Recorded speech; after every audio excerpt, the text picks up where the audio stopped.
जय मसीह की। प्रभु यीशु मसीह के धन नाम से एक बार फिर से मैं आपके सम्मुख परमेश्वर ने जो वचन मुझे दिया है उसके द्वारा आपको उत्साहित करने के लिए आया हूं। आज जो वचन परमेश्वर ने मुझे दिया है वो यशायाह नबी की किताब उसका 40वां अध्याय उसकी 31वीं आयत। तो वहाँ पर लिखा है, परंतु जो यहोवा की बाट जोते हैं वह नया बल प्राप्त करते जाएंगे, वह उकाबों के समान उड़ेंगे, वह दौड़ेंगे और श्रमित ना होंगे, चलेंगे और थकित ना होंगे। यहाँ पर परमेश्वर के वचन में हम देखते हैं, यहाँ परमेश्वर की बाट जोने वालों के लिए परमेश्वर ने जो कहा है वो उकाबों के समान उड़ेंगे। मैं आज अपने संदेश को शीर्षक देना चाहता हूँ, उकाबों के समान। यहाँ पर हम वचन में कुछ मुख्य बातों को देखते हैं जो वचन में यहाँ पर परमेश्वर ने हमें बताया है। यहाँ पर सबसे पहली बात लिखी हुई है, परंतु जो यहोवा की बाट जोते हैं। मैं आपको उत्साहित करना चाहता हूँ, परमेश्वर हमें सिखाना चाहता है हम उसकी बाट जो है उसके सही समय का इंतज़ार करें। हम जानते हैं हमारा परमेश्वर अपने वादों का पक्का है, वो ज़रूर अपने कार्य को पूरा करेगा और उसका एक नियत समय है, हमें उस समय तक इंतज़ार करना है। लेकिन आज हम ऐसे एक युग में जीते हैं जहाँ पर इंतज़ार हम नहीं कर पाते। सब कुछ हमें फास्ट चाहिए, fast food, fast internet, fast facility, सब कुछ फास्ट चाहिए हमको। लेकिन यहाँ परमेश्वर का वचन हमें सिखाना चाहता है, प्रयोग क्यों ना हम लौट कर आए प्रभु से कहे, प्रभु हम आपकी बाट जोएंगे, हम आपका इंतज़ार करेंगे। मैं आपको बोलना चाहता हूँ, इस पूरे कोविड जब बीमारी चारों तरफ फैल रही है और सारी ऐसी डरावनी अवस्थाओं में, असमंजस की स्थिति के बीच में भी परमेश्वर मुझसे और आपसे ये कहना चाहता है कि हम उसकी बाट जोएं। प्रिय, परमेश्वर सही समय पर छुटकारे को भेजेगा, परमेश्वर सही समय पर अद्भुत कार्यों को हमारे लिए करेगा, हमें उसका इंतज़ार करना है।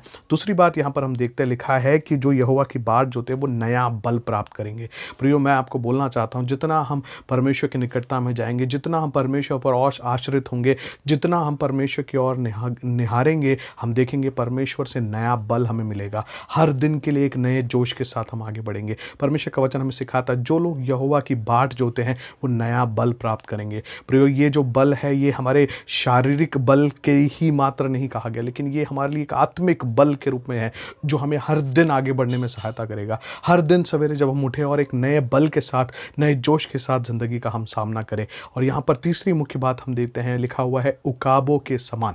आज मैं उकाबों के समान, उकाबों के बारे में कुछ 5 बातें आज मैं आपको बताना चाहता हूँ जो हमारे जीवन में बहुत ही ज़रूरी है और इससे हमें एक आत्मिक पाठ सीखने को मिलता है। हम देखते हैं, उकाब एक ऐसा पक्षी है जो आसमान में अकेले उड़ता है।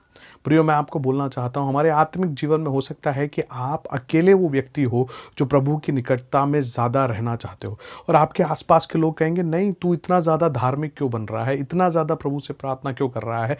मैं आपको बोलना चाहता हूँ, प्रभु ने हमको बनाया इसलिए है कि हम उसके साथ ऊंचाइयों में आत्मिक संगति में रहे। प्रियो, परमेश्वर ने हमको बुलाया है कि हम ऊंचाइयों में रहे। कई बार आपने देखा होगा गर्मी के समय में जब आसमान में ये उकाब पक्षी उड़ते हैं तो बहुत ऊंचाइयों पे अकेले घूमते हैं, उनको कोई साथ नहीं चाहिए, उनको एक झुंड बनाकर नहीं उड़ेंगे, लेकिन आप देखेंगे अकेले घूमते रहते हैं क्योंकि उनके पास एक मकसद है, मैं ऊंचाइयों में रहना चाहता हूँ, मैं चाहे अकेला ही क्यों ना हूँ, मैं प्रभु की निकटता में रहना चाहता हूँ। प्रियो, उकाब के समान हम प्रभु की निकटता में रहना सीखा है। दूसरी बात मैं देखता हूँ, उकाब के जीवन में जब तूफान आता है, जब आंधियाँ तेज चलने लगती है, उकाब अपने पंखों को ज़रा टेढ़ा करता है और उन तूफानों से ऊंचाई पर उड़ता है। प्रियो, आज आपके जीवन में चुनौतियां जो आ रही है, आप परेशानियों का सामना जब कर रहे हैं, मैं आपको बोलना चाहता हूं, आप उकाब के समान उड़ेंगे अगर आप प्रभु में भरोसा रखते हैं, प्रभु की बाट जोते हैं, नया बल प्राप्त करके आप उकाब के समान उन तूफानों से, उन परेशानियों से ऊपर उड़ेंगे। क्योंकि हमारा परमेश्वर जो है हमें नया बल देता है, वो नए सामर्थ्य के साथ हमको चलाता है। इसलिए ये तूफान, ये परेशानियां आपको डराने के लिए नहीं, लेकिन आपको और ऊंचाइयों पर उठाने के लिए आपके जीवन में आई है। तीसरी बात मैं देखता हूँ उकाब के जीवन से, उकाब का जो पक्षी होता है उसको जब माँ प्रशिक्षण देती है तो बहुत खतरनाक तरीके से सिखाती है। माँ जो अपना घोंसला, उकाब पक्षी जो है ऊंचाइयों पे बनाता है और जब माँ बच्चों को उड़ना सिखाना चाहती है तो वो घोंसले को तोड़ती है और बच्चे को ऊपर से नीचे गिराती है और ताकि वो अपना पर मार के उड़ना सीखे। और जब बिल्कुल नीचे ज़मीन से वो अड़ने वाला होता है, उकाब पक्षी आके उसको अपने पंखों में उठाकर वापस आसमानों में, ऊंचाइयों में ले जाती है। फिर यही प्रक्रिया बार बार दोहराई जाती है ताकि ये उकाब पक्षी जो है उड़ना सीखे। प्रियो, परमेश्वर कई बार मुझको और आपको, जैसा हम पुराने गीत में गाया करते थे, घोंसले को बार बार तोड़कर उसने चाह कि सीखे हम उड़ना उससे। प्रियो, प्रभु हमसे यही चाहता है, हम उकाब के समान उड़ना सीखें। परमेश्वर हमें कई बार ऐसी परिस्थितियों से लेकर जाता है है। आपके जीवन में कोई भी ऐसी परीक्षा नहीं है जो आपके सहने से बाहर है। परमेश्वर आपके लिए ज़रूर उपाय करेगा। परमेश्वर आपके साथ है और उकाब के समान वो चाहता है कि आप नया बल प्राप्त करके आसमान की ऊँचाइयों में उड़े। चौथी बात मैं उकाब के जीवन से देखता हूँ कि वो जो है बहुत दूर की नज़र रखता है। आसमान की ऊँचाइयों से अपने शिकार को नीचे देख लेता है। प्रिय, मैं आपको उत्साहित करना चाहता हूँ, उकाब के समान ज़रा अपने दर्शन को आगे तक देखें। आप देखें, आगे का नज़रिया रखें। आप आगे क्या होने वाला है, प्रभु मेरे लिए बड़ा काम करने वाला है, उसके लिए मैं अपने आप को तैयार करूँ, ऐसा एक बड़ा दर्शन के साथ आगे बढ़े।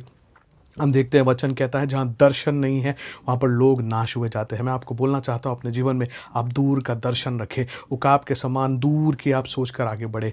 और जो पांचवी और बहुत ज़रूरी बात मैं उकाब के जीवन से आपको बताना चाहता हूँ, उकाब अपनी लड़ाई को हमेशा आसमानों में लड़ता है। जब वो शिकार को देखता है उड़ता हुआ नीचे आता है, उस शिकार को अपने पंजे में कसता है और उसको आसमान की ऊंचाइयों में ले जाता है। कई बार मैंने डिस्कवरी चैनल में इस बात को देखा है, पक्षी आता है, सांप को उठाता है और उसको हवा में उठा देता है और हवा में उसको चोंच मारता है। प्रियो, जब हम उकाब पक्षी के समान है, इस बात को हम जाने, हमारे जीवन में जो भी लड़ाइयाँ आज हम लड़ रहे हैं वो सब कुछ हमें आत्मिक स्तर में लड़ना है।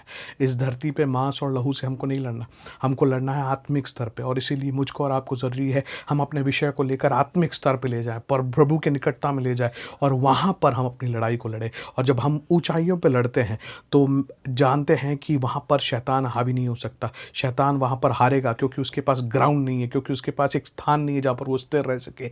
हमारे पास हमारा परमेश्वर है और हम ऊंचाइयों में उस शिकार को हरा सकते हैं। प्रिय, मैं आज आपको बोलना चाहता हूं, आप किसी भी व्यक्ति से लड़ने ना जाए, किसी भी परिस्थिति में आप किसी भी लोगों से आप लड़ाई ना लड़े, लेकिन आप परमेश्वर के निकट में अपनी विनती को ले जाएं। आपकी लड़ाई मांस और लहू से नहीं, इनके अंधकार की शक्तियों से है।